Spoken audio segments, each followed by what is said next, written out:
Welcome back to the channel. I have a long day of work today. I've got to get both boys to where they're going, and then I'm going to take you to work for the day.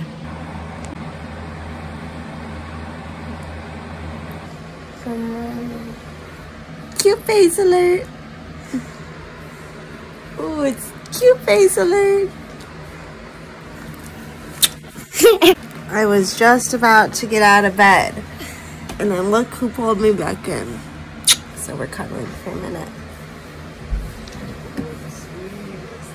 All right, so obviously first thing first, coffee. Otherwise, I'm not a human.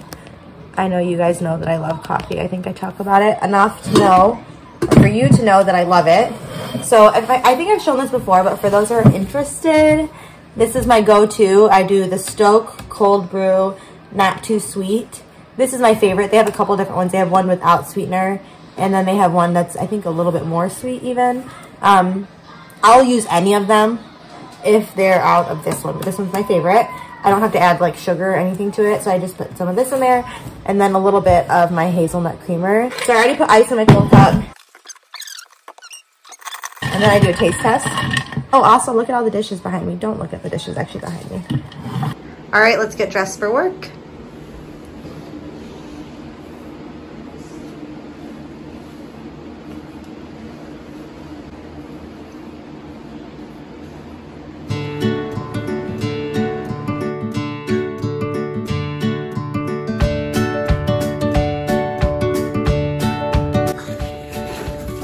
Got your lunchbox. Got your... Not lunchbox. Lunchbox is. Oh, lunchboxes. Lunchbox. All right. One, that's kids. Two, that's mine. You are right. I'm wild too. I know. You both are like wild animals. Oh, and Dan is a wild animal. And Dan. I bathe my kids. You wouldn't know it. I wash their clothes. You wouldn't know it. I clean my house. You wouldn't know it.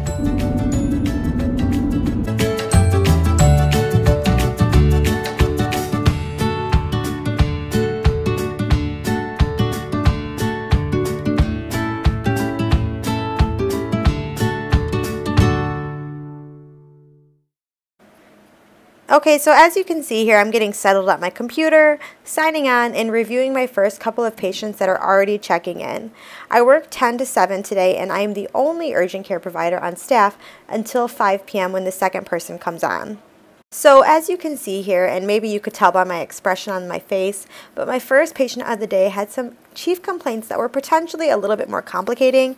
For HIPAA purposes, I always change identifying factors, but similar to a case study, I like to give you a little idea of the patient population that's commonly treated in the urgent care setting.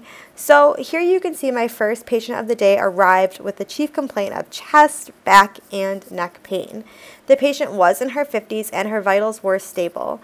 Of course, this only entails what the MA has documented, but I still have to go in and assess the patient and see exactly what is going on and if it matches the chief complaint listed. A lot of people have asked how I write my HPIs in the urgent care, and so I figured I would provide you with an idea of how I format these with my patients. I keep it very simple, and I follow the old CART algorithm, which we've probably all heard before: onset, location, duration, characteristics, alleviating and aggravating factors, any radiation, and then treatments that have been tried already.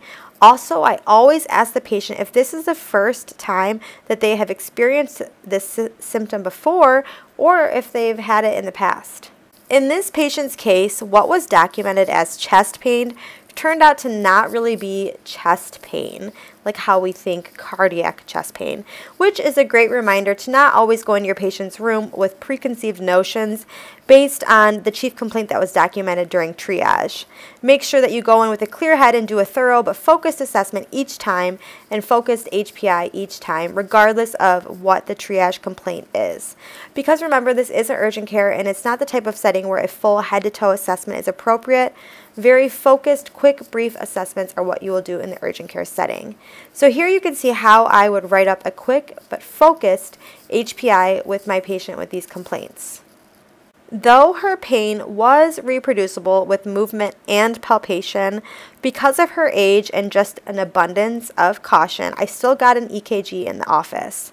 Her EKG was normal, and this was reassuring to the fact that it was most likely musculoskeletal and not cardiac in nature. I prescribed this patient a short course of NSAIDs and lidocaine patches for pain relief, and then a close follow-up with her primary care. Also, I took the moment to provide instructions on symptoms that would warrant the patient to go to the emergency room for a further evaluation and workup. My next patient was an ankle injury, and the chief complaint charted read, "Left ankle injury times 2 weeks ago." Again, I always follow the Ottawa ankle and foot rules when determining who to x-ray, and based on these criteria, I did get an ankle x-ray of this patient. But first, here is a quick example of my HPI for an ankle injury.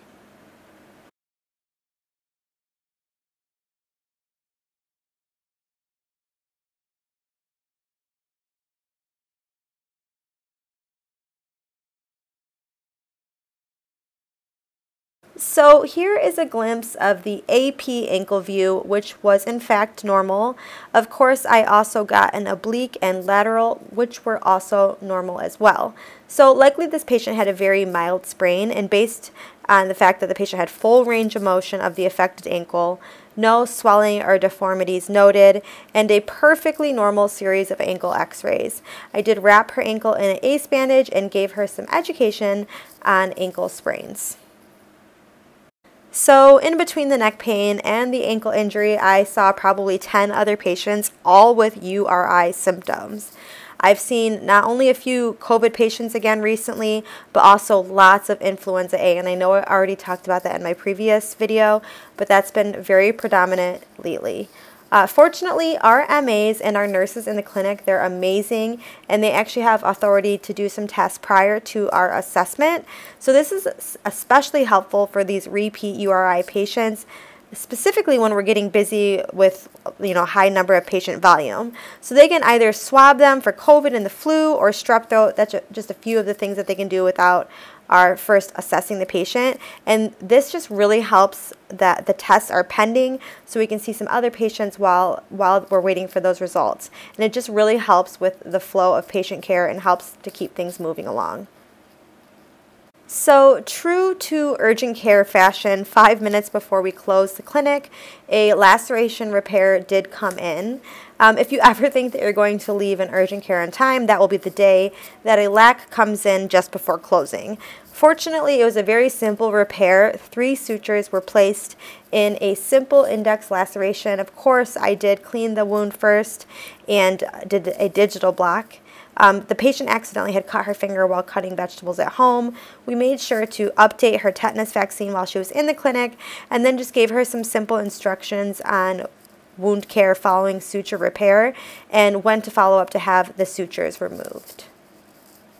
I can't remember if I've showed this room in any of my previous urgent care videos, but this here is our procedure room, and it's ideally where we will perform all of our procedures. For example, lac repairs, INDs, and then foreign body removals. Obviously, working in the urgent care setting, you have to be flexible with what comes in and what room you have available, and it's just not always feasible to have this procedure room ready for you and available when patients come in. And so of course in those circumstances you have to make do with the space in the room that you have available to you.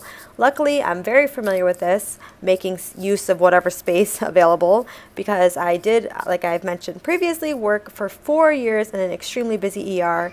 As a nurse before this, oftentimes we'd have to work in the hallways and sometimes just in little nooks and crannies of the ER. True story. So I'm very used to making do with the space available, but ideally this is where our procedures should take place. So as you can see, I am home. This is future Brittany. I'm actually editing this video. Oh my God, my children are screaming in the background. Sorry about that. You know, that's how it goes. I totally forgot to close out the video. Things got really busy. I know I told you in the video a little bit that we had a lac repair that came in just before we actually closed the clinic. But that being said, I was surprised that I got as much footage as I did, considering. Hopefully you guys liked the video. Let me know. Don't forget to like the video, subscribe to the channel, and I will talk to you guys very soon.